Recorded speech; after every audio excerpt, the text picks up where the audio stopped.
인문학자가 직접 고른 살기 좋고 사기 좋은 땅. 우리는 어디서 살아야 하는가? 들어가며 저는 전국을 답사하는 사람입니다. 최소 일주일에 서너 번은 동네 근처에서 먼 지방까지 다니며 사진을 찍고 폰으로 구글 문서에 메모를 합니다. 오늘은 답사를 간다 라고 각오를 다질 만큼 먼 길을 갈 때도 있지만 평소에 약속이 있을 때도 몇 시간 먼저 약속 장소에 가서 근처를 돌아보고는 합니다. 이렇게 도시를 답사하며 발견하고 생각한 내용은 책과 방송, 언론을 통해 여러분께 최대한 빠르고 생생하게 전달하려 노력하고 있습니다. 특히 제가 대서울이라 부르는 서울시와 경기, 충청, 강원도 내의 영향권을 답사한 내용은 3프로TV의 김시덕 박사의 도시야사에서 가장 먼저 말씀드리고 있지요.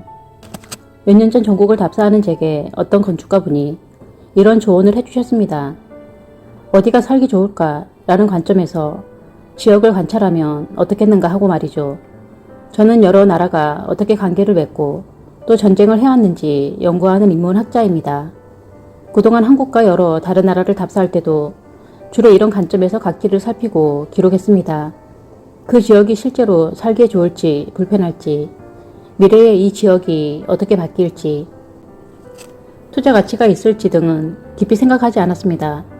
그런데 건축가분의 조언을 들은 뒤로 지역을 바라보는 관점이 굉장히 달라졌습니다. 저는 도시를 책처럼 읽어내는 도시문헌학자로서 앞으로 급변할 것 같은 예감이 드는 지역을 주로 찾아가서 기록합니다. 또 어릴 때 하도 이사를 많이 다니다 보니 앞으로는 가급적 한 곳에 진득하니 오래 살고 싶다는 생각을 하고 있습니다. 이렇다 보니 어딘가를 답사할 때도 이 지역의 집과 땅에는 투자 가치가 있을까라는 생각과 동시에 이곳에서는 마음 편하게 오래 살 수 있을까라는 마음으로 현장을 살펴봅니다. 물론 사기 좋은 곳과 살기 좋은 곳은 명확히 구분되지 않습니다. 하지만 이 책을 읽으면 아시겠지만 두 곳이 완전히 똑같지도 않습니다. 예를 들어 역세권이라는 말은 실거주자와 투자자에게 서로 다른 의미를 뜻하는 경우가 많습니다. 이 책을 읽으면 우리들이 쉽게 역세권이라고 부르는 지역이 실제로 어떤 곳인지를 아실 수 있게 될 것입니다. 한편으로 한국에서 땅과 집을 말하는 분들이 안전과 건강에는 관심이 적은 것이 아닌가 하는 우려가 들었습니다. 2년에 한 번씩 전세를 옮겨 다니고 집을 갈아타면서 재산을 증식하는 것이 일반화되다 보니 어차피 조금 살다가 떠날 곳인데 하는 생각을 하시듯 합니다. 하지만 아무리 짧게 살아도 안전과 건강 문제는 언제든 터질 수 있습니다. 하물며 그곳에서 오래 살 생각이라면 투자 가치만큼이나 안전과 건강 문제에도 관심을 가져야 합니다. 저는 한국의 미래에 관심을 가진 인문학자로서 이 책을 썼습니다. 인문학자 가운데 저 같은 활동을 하는 사람을 저는 스스로 도시문헌학자라고 부르고 있습니다. 도시문헌학자의 눈으로 한국의 도시를 바라보면 참으로 흥미롭습니다. 그동안 한국에서 자산을 증식시키는 가장 확실한 방법은 집과 땅에 투자하는 것이었습니다. 순간의 선택이 수많은 사람의 경제적 미래를 결정했지요. 특히 1970년대 서울 강북에 단독주택을 살지 강남의 아파트 단지에 입주할지의 판단은 그 후로 수많은 서울 시민과 경기도민의 운명을 좌우했습니다. 그간의 자산 증식 과정이 이렇다 보니 집을 사면서 미래의 투자 가치를 생각하는 것은 당연한 일입니다. 하지만 집을 살 곳이 아니라 살 곳으로 바라보는 관점이 비대해지면서 자기 집이 안전진단에서 위험 등급을 받았다고 경축 플래카드를 내거는 상황에 이르렀습니다. 한국의 오래된 아파트 단지에서는 이런 플래카드를 하도 많이 보니 다들 그러려니 하시겠습니다만 이런 한국의 아파트 단지 풍경이 해외 토픽으로 소개될 정도로 국제적으로는 생경한 일입니다. 다행스럽다고 말해야 할지 모르겠으나 대단히 아파트 단지의 재건축을 통한 재산 증식이 점점 어려워질 것으로 보여 이런 한국적 풍경을 볼 일도 점점 줄어들 것 같습니다. 저는 대중교통으로 답사를 합니다. 농어촌 지역을 답사할 때는 답사팀과 함께 차를 빌리거나 현지 지인의 차를 얻어 타지만 도시 답사는 기본적으로 대중교통을 이용합니다. 그러면서 부동산 임장을 하는 분들이 자가용을 타고 다니는 것을 당연시하다 보니 놓치는 게 많다는 사실을 알게 되었습니다. 임장지역이 평지인지 언덕인지, 대중교통 시스템이 실제로 어떻게 운영되는지, 인도, 횡단보도, 지하도 체계는 어떤지 등등은 실제로 그곳에 살게 되면 나의 삶의 질에 대단히 큰 영향을 미치는 요인들입니다.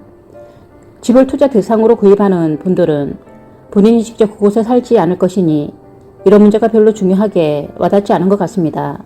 또 자가용을 이용해 출근하거나 볼일을 보는 분들도 이런 문제가 그렇게 중요한가 하는 생각을 하시는 것 같습니다.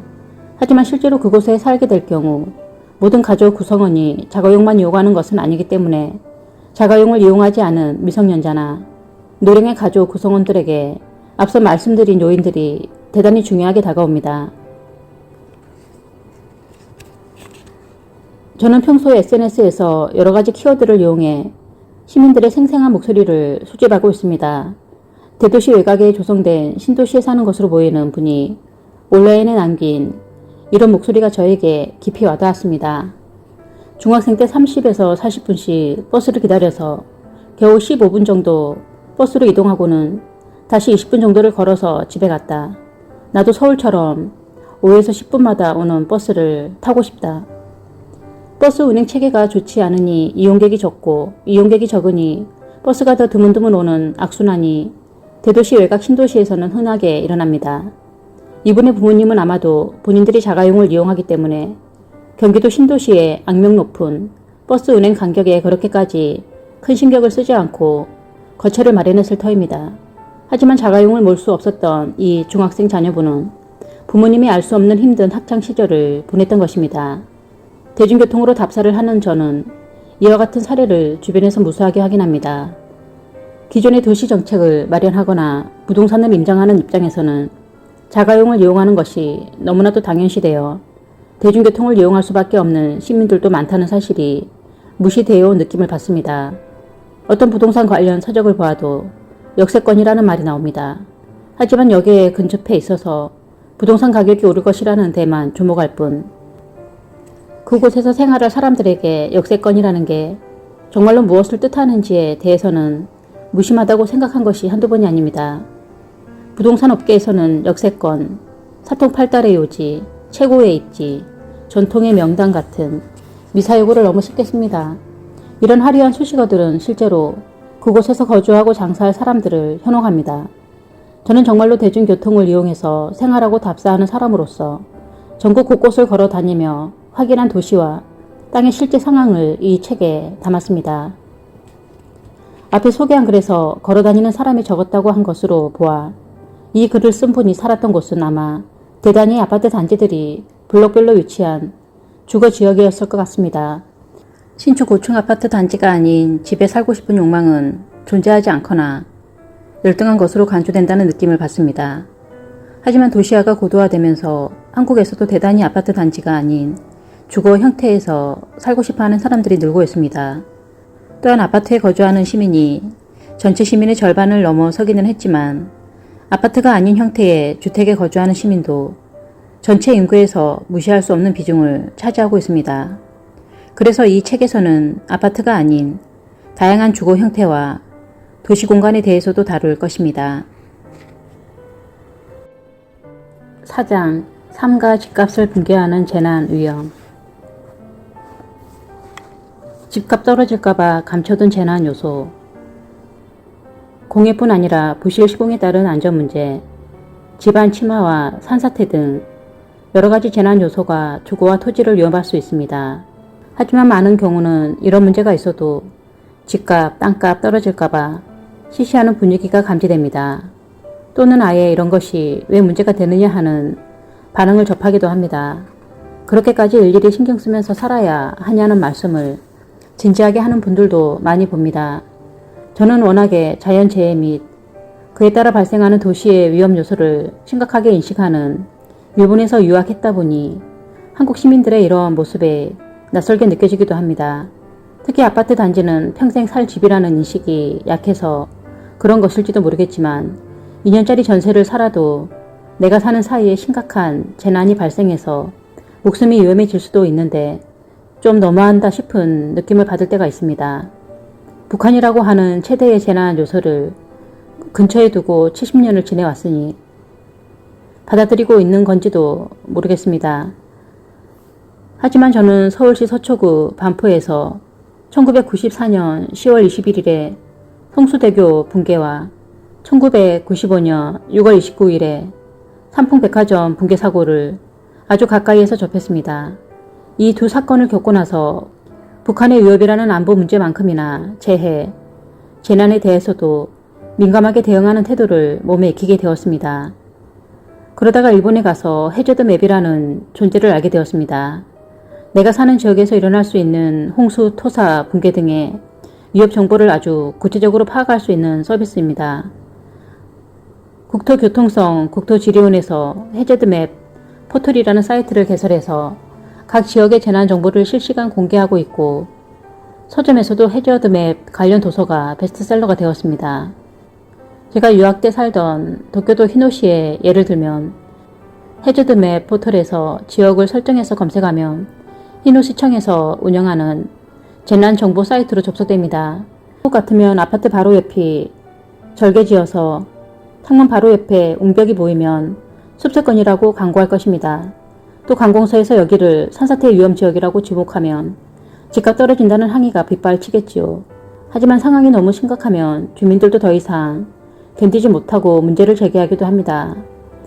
최근에는 높이 50cm, 길이 300m의 웅벽 가까이에 지어진 성남시 백현동 모 아파트 단지의 주민들이 안전 문제를 제기해서 성남시와 시행사 간에 소송이 진행 중입니다. 또 국토지리원에서는 디지털 표고 지용도를 지리학 전공자가 아닌 일반인도 알아볼 수 있는 형태로 공개하고 있습니다. 이 디지털 표고 지용도를 보면 내가 살고 있는 곳이 바닷물의 높이에서 얼마나 높고 낮은지를 한눈에 볼 수 있습니다. 제가 살고 있는 서울시 관악구의 아파트 단지는 바로 뒤에 산이 있고 예전에 단지 앞으로 봉천천이라는 개천이 흐르던 것을 복개해서 도로로 쓰고 있습니다. 그래서 혹시나 싶어 관악구청 홈페이지에 들어가 봤더니 자세한 재난 정보는 없고 신림동을 흐르는 비교적 큰 하천인 도림천의 수해 정보만 있더군요. 생활안전 지도라는 사이트에는 자연재해 정보 대신 CCTV, 비상벨, 안심점포 등의 정보가 공개되어 있었습니다. 역시나 한국에서는 자연보다 사람이 더 무섭고 구체적인 재난 정보는 알아서 챙겨야 하는 각자 도생 사이라는 사실을 확인합니다. 물론 한국에서도 재난에 대한 기본적인 지침은 지속적으로 공개되고 있습니다.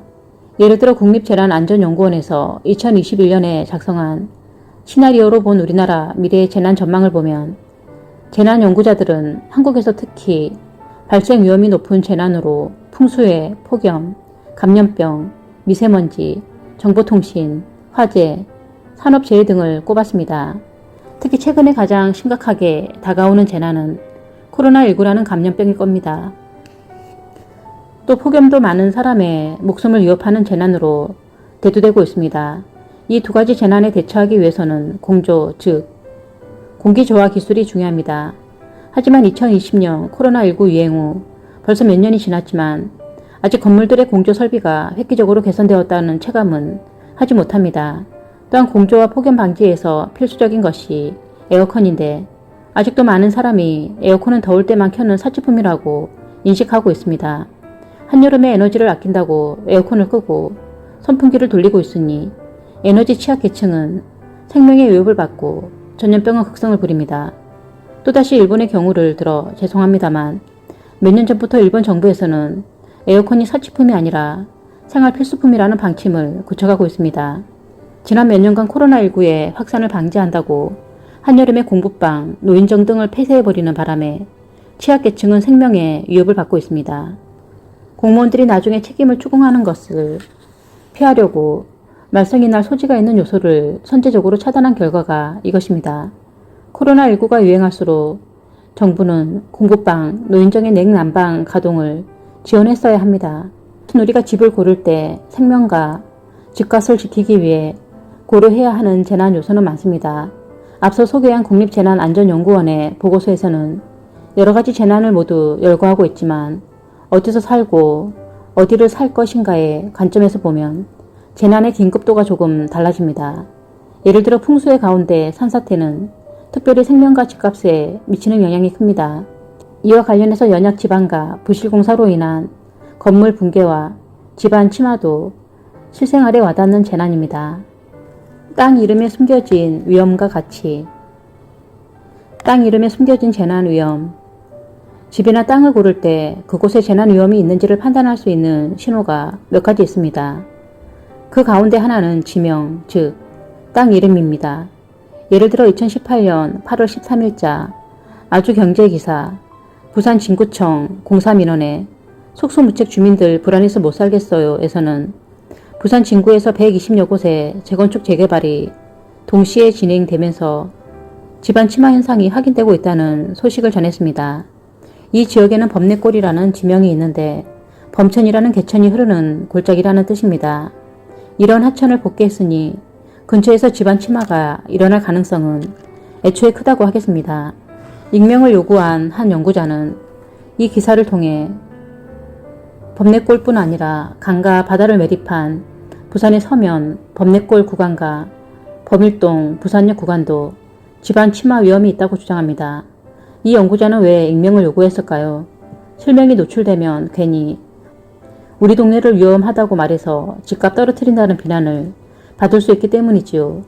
물이 흘러내리는 골짜기는 처음부터 홍수, 산사태 위험이 존재하는 지역입니다. 지난 2011년에는 7월 26에서 27일에 폭우가 내려 서울 전역이 피해를 입었습니다. 특히 우면산에서 산사태가 나서 이곳에서만 17명이 사망했습니다.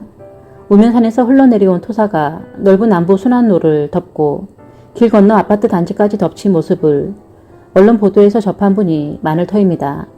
이 재난에 대해 관동대 토목공사 박창건 교수는 서울이라는 도시를 너무 겉보기에만 치중한 결과 수요에 약한 도시가 됐다는 코멘트를 남겼습니다. 특히 우면산이 자리한 강남은 원래 사람이 많이 살기 어려운 저지대였습니다. 여기에 도시의 모습을 갖추어 놓은 게 지금의 강남이다 보니 그간 마련한 취소 시설만으로는 때로 감당하기 어려운 수해가 발생합니다. 100년 전에도 지금도 여전한 상습 침수 지역. 거의 100년 전인 1925년 7월 18일에 을충년 대홍수라는 사상 최대 규모의 수해가 발생한 뒤에 조선총독부가 작성한 자료가 있습니다. 1925년 조선의 홍수라는 자료인데요. 여기에는 한강 하류구 범람구역도라는 지도가 실려 있습니다. 남한강과 북한강이 만나는 양수리부터 한강이 서해와 만나는 지점까지 어느 정도로 땅이 물에 덮였는지를 보여주는 지도입니다. 이 지도를 보면 서울 강남의 반포, 서초, 역삼, 압구정, 삼성, 대치, 양재, 염곡, 잠실 등 대부분의 지역이 침수되었다는 사실을 알 수 있습니다. 중랑천, 홍제천, 안양천, 성내천변의 상습 침수 지역도 그때나 지금이나 크게 달라지지 않았습니다. 1925년에 을충년 대홍수로부터 100년이 되어가고 있습니다. 그 사이에 한국의 치수 기술은 좋아졌지만 여전히 이 지도에서 침수 표시되어 있는 지역에서는 거듭해서 수해가 발생하고 있습니다. 상습 침수 피해가 발생하고 있는 수도권 전철 2호선, 강남역 주변도 이 지도에서 침수된 것으로 나타납니다. 강남역 일대가 침수된 것은 어떤 특정한 사람들의 잘못이나 비리가 아니라 그곳이 원래 물이 잘 넘치는 상습 침수 지역이기 때문입니다. 저는 현재 공사 중인 영동대로 복합 환승센터에서도 상습 침수 피해가 발생할 것으로 예측하고 있습니다. 또 서울에는 하천을 덮어서 도로로 사용하는 복개천이 많은데 포장된 도로 아래로 여전히 강물이 흐르고 있어 물난리가 나면 복귀한 뚜껑 위로 물이 넘치고는 합니다. 넘쳐 흐르는 복개천 위를 걷다가 감전사할 수도 있으니 조심해야 합니다. 2002년 월드컵 당시 한국과 이탈리아가 맞붙은 6월 18일에 신촌에서 경기 중계를 보고 있었는데 이날 폭우가 내려 연세로 위로 강물이 범람했던 기억이 생생합니다. 그날도 서울 어딘가에 한 분이 감전사했다는 소식을 들었습니다.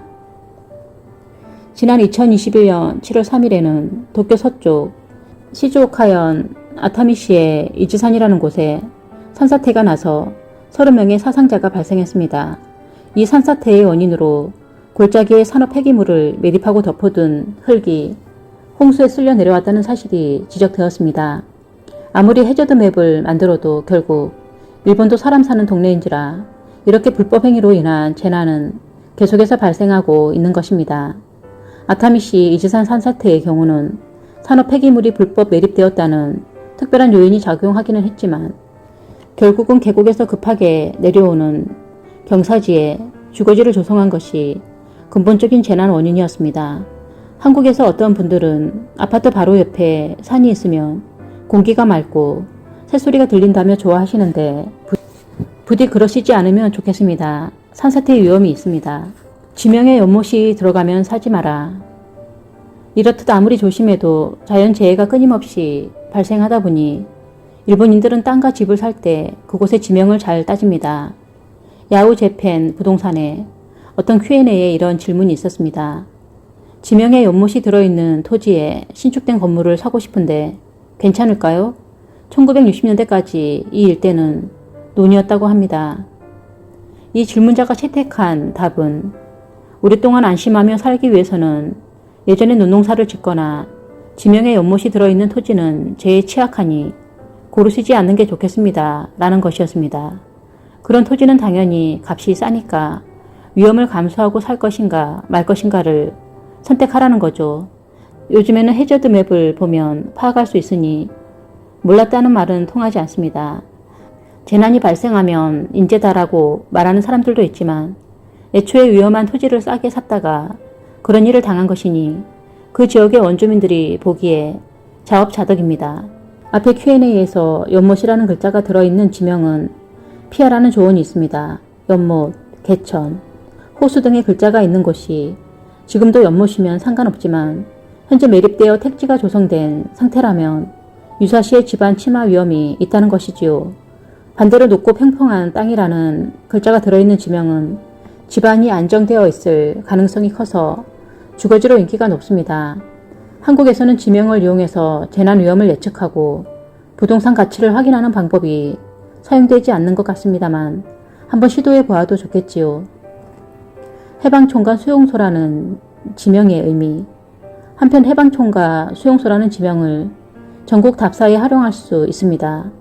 해방촌이라고 하면 이태원 북쪽에 남산기슭에 있는 곳만 떠올리시겠지만 이 두 가지 지명은 전국에 있습니다. 1945에서 1953년 광북에서 6.25 전쟁에 이르기까지 해외와 한반도 북부에서 수많은 사람이 한국으로 피난을 왔습니다. 한반도 북부의 공산주의 정권으로부터 한국으로 탈출해서 해방되었다고 생각한 사람들은 해방촌이라는 이름을 자기 마을에 붙였습니다. 또 피난민들을 수용하기 위한 집단주택을 지은 곳에는 수용소라는 지명이 붙었습니다. 서울의 유명한 해방촌은 사람들이 살지 않는 산 위에 지어졌고 남산 고도 제한이 걸려있기 때문에 개발 가능성이 없지요. 하지만 평지에 자리한 해방촌, 수용소는 사정이 다릅니다. 예전 마을은 대체로 고지대에 자리 잡아서 물난리를 피했습니다. 이런 마을에 피난민이 몰려오면 저지대에 못쓰는 땅에 자리 잡게 했습니다. 그래서 평지 해방촌 수용소는 대체로 저지대입니다. 농업을 주로 하던 시절에는 사람이 고지대에 살면서 농사를 저지대에 짓는 것이 좋았지만 수리기술이 발달한 현대에는 평평한 저지대가 택지 개발하기에 유리합니다. 몇 년 전부터 서울시 안에 마지막 택지 개발 지역으로 주목하고 있는 강서구 마곡은 예전에 수용소들이라고 불렀습니다. 강서구 방화동의 오래된 마을 끄트머리에 수용소 부락이라는 피난민 정착지가 생겼고 그 근처에 들판이라고 해서 수용소들이라는 이름이 붙은 거죠.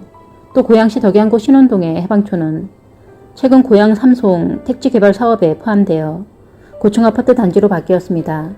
1919년에 3.1 만세 운동으로 유명한 화성시 향남읍 제암리 근처에는 수용소 마을이라는 지명이 붙은 평지가 있는데 이곳은 화성 향남지구로 택지 개발되었습니다.